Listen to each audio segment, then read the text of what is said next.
This is the weekly sales meeting for July 5th, 2026. My name is Chris Fleming. You can reach me at chris@cdmediaconsulting.com or go to our website at cdmediaconsulting.com.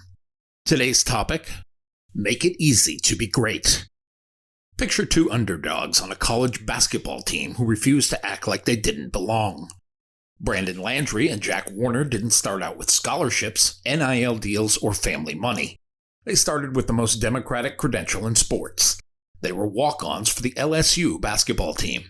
Both had the stubborn belief that showing up every day with standards, sweat, and attention to detail could bend outcomes their way.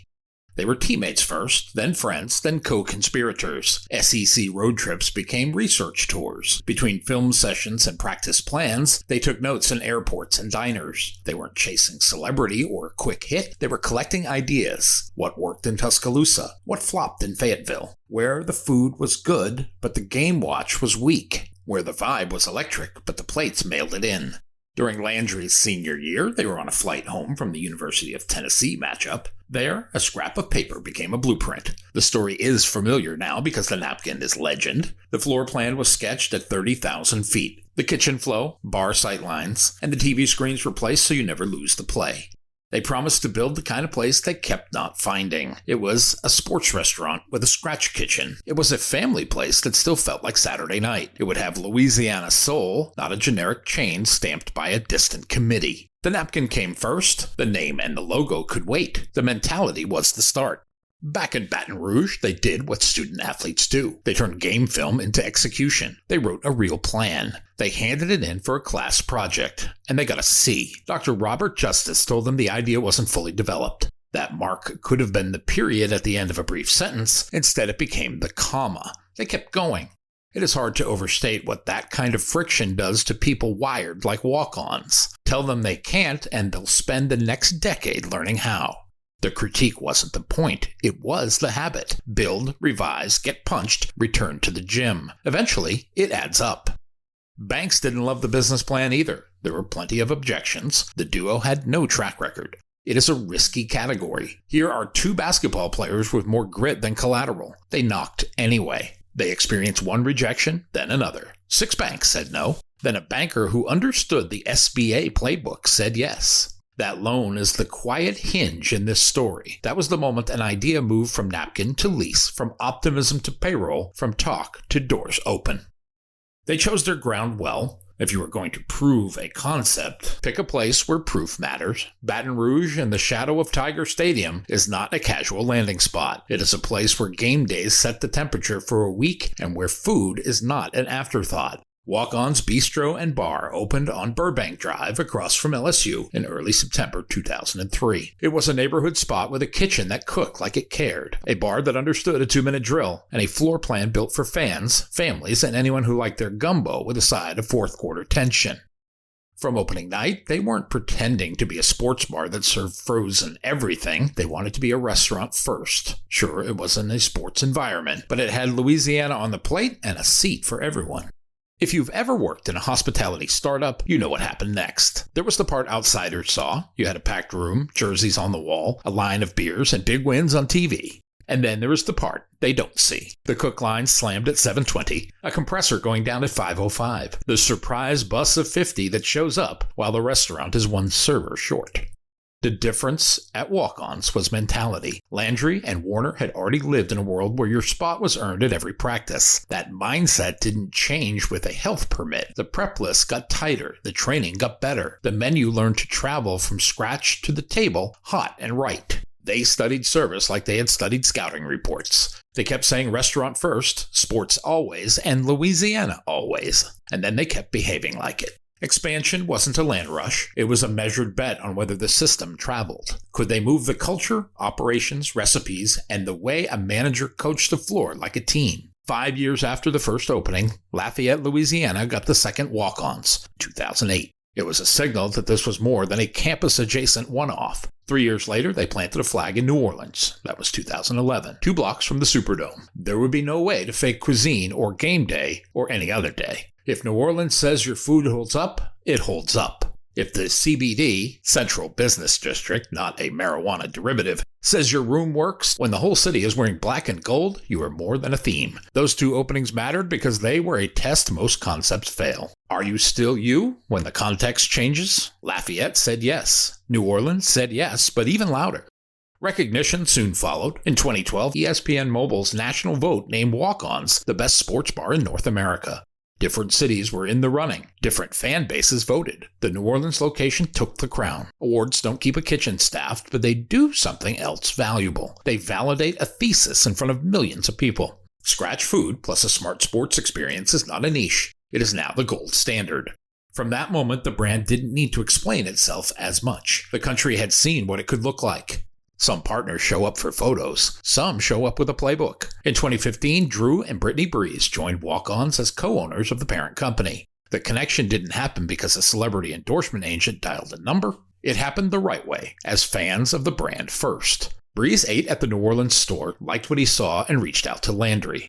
His name helped open doors for sure, but the more important contribution was credibility and an insistence on performance. The brand now had a public face that understood leadership pressure and how to prep for Sundays, then deliver.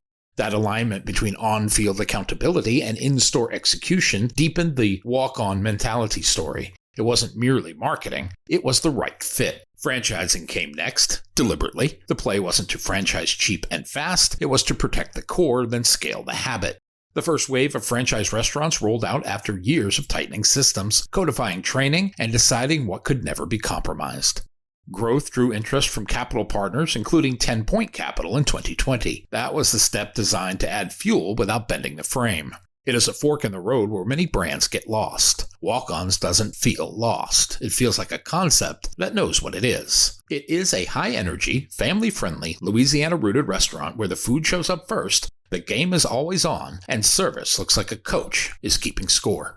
It is easy to mythologize the napkin, harder to talk about the discipline underneath it. What kept Walk-Ons moving wasn't a single clever sketch. It was thousands of unromantic steps. It was the opening checklist done right every time. It was corrective feedback delivered with respect. It was consistent recipes that didn't drift. Managers who could run a shift, like a point guard runs a flawless final play. Culture is what you tolerate when you are tired. The brand's culture has been visible, repeatable, and specific. You can feel it in the way a hostess greets a family and still clocks the score on the far wall. You can see it in ticket times during a Saints game. You can taste it when the kitchen slammed and the food still hits the table, hot, seasoned, and consistent across cities.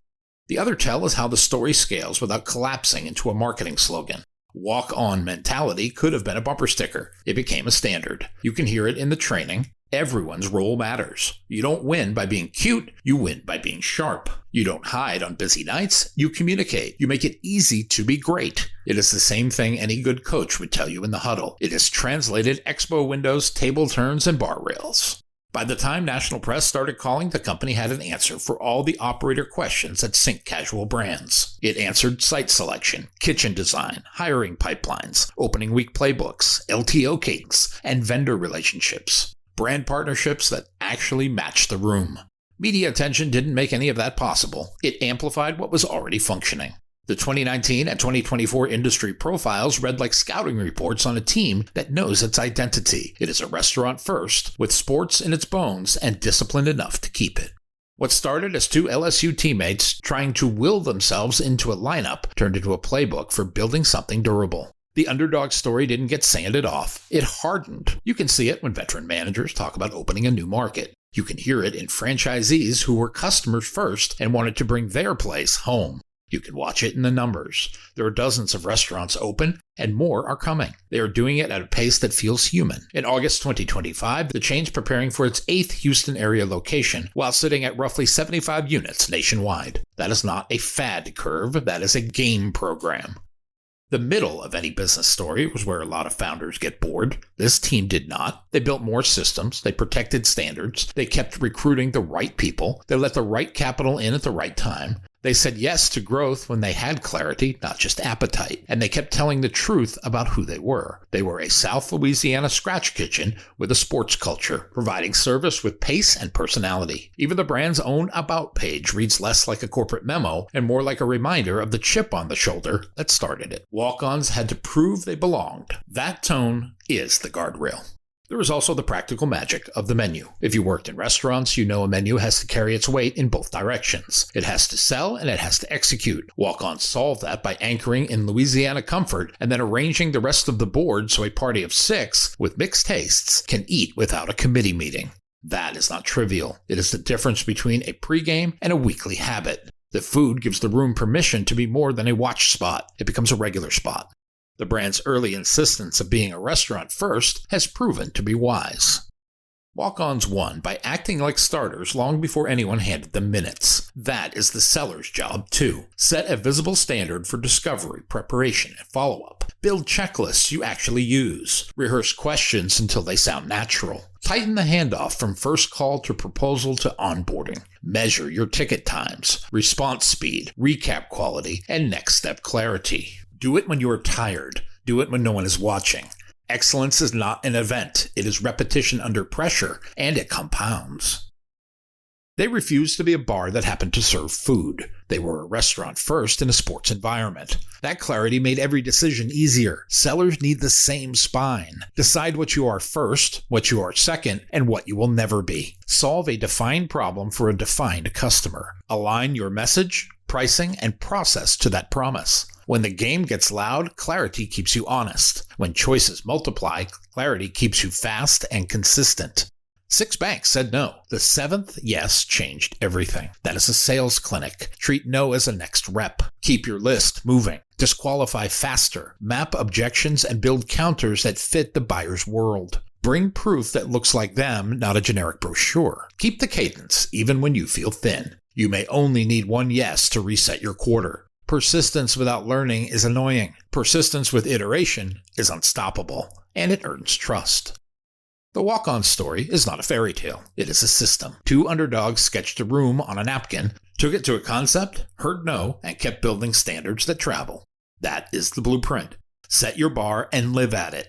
Lead with one clear promise and align every move to it. Treat rejection as information and keep going. Do those 3 things and buyers feel it. Underdogs become leaders by acting like leaders early. That is how a concept became a franchise. That is how you can scale your sales business. And you will make it easy to be great. My new book, Culture Beats Strategy, 40 Marketplace Lessons for Sellers, is now available on Amazon.com. If you like what you have heard here today, please consider ordering a copy or 2. You can always send one to a friend. Go to cdmediaconsulting.com right now and follow the instructions to order.